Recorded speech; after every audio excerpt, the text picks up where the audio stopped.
The violin strings weren't supposed to bleed. And yet, as Ethan ran his fingers along the instrument, the thin strands of muscle twitched beneath his touch. A slow, wet drop of crimson rolled down the polished wood, or what he had thought was wood. His stomach churned. The violin wasn't wood at all. It was bone. And the strings, oh God, the strings were tendons. Then the violin breathed. Ethan was a journalist who prided himself on chasing the macabre. The legend of Dr. Victor Aldritch, the once revered surgeon who vanished into madness, was the kind of twisted tale that would make his career. The town spoke of the doctor's reclusive years, locked away in his crumbling mansion, constructing his orchestra, an ensemble of instruments so lifelike they seemed to hum with a pulse. Now, standing in Aldrich's abandoned music hall, Ethan realized why. The grand piano in the corner had fingernails embedded in the keys. The deep thrum of the double bass came from a ribcage, lacquered smooth. The flute was lined with something far too soft, a windpipe, hollowed and stretched. Then, there was the violin in his hands. It was watching him. The music sheets scattered across the floor weren't paper, but flayed skin, scrawled with desperate warnings in dried blood.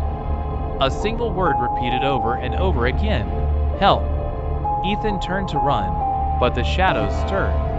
From the darkness, a figure slouched forward. At first, he thought it was a man. Then he realized it was several. A grotesque patchwork of stitched together limbs, their hands twitching in time with a silent melody. Their mouths opened in a soundless scream, their vocal cords plucked out and repurposed. And then, the conductor arrived. Dr. Aldritch, impossibly alive, stepped into the moonlight, his withered fingers curling around the bow. He raised it, and the instruments, the suffering, twisted instruments, began to play. The violin shrieked. The piano wailed. The wind instruments gasped like dying lungs. Ethan staggered back, covering his ears, but the music burrowed into his skull. It was alive. The orchestra was begging him to listen. And then he felt it. A sharp, sudden pain in his wrist. His hand, his fingers, his tendons. They were tightening, pulling, vibrating. He was becoming an instrument. A month later, another journalist arrived at the Aldrich mansion, searching for Ethan.